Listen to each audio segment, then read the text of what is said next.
Jean-Claude Van Damme, de son vrai nom Jean-Claude Camille François Van Waremberg, est né le 18 octobre 1960 à Berchem-Saint-Agathe, en Belgique.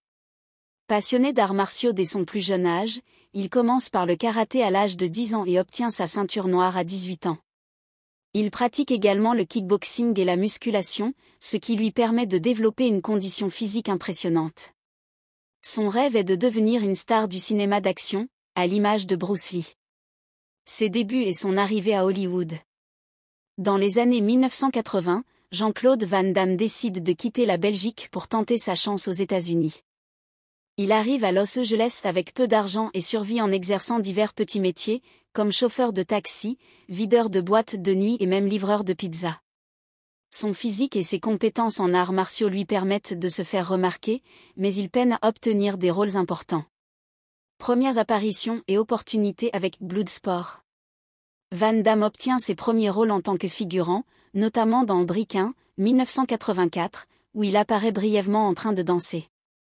Il décroche ensuite un rôle mineur dans Missing in Action, 1984, avec Chuck Norris et joue un méchant dans No Retrea, No Surrender, 1986.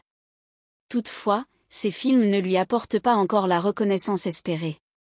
La grande opportunité arrive lorsqu'il rencontre le producteur Menahem Golan, cofondateur de Canon Film. Pour attirer son attention, Van Damme lui fait une démonstration spectaculaire de son célèbre grand écart et de ses coups de pied acrobatiques. Impressionné, Golan lui donne le rôle principal dans Bloodsport, 1988, un film inspiré de l'histoire supposée du combattant Frank Dux.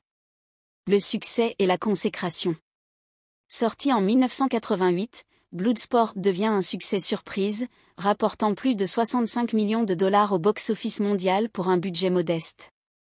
Ce succès lance véritablement la carrière de Van Damme et lui ouvre les portes de Hollywood.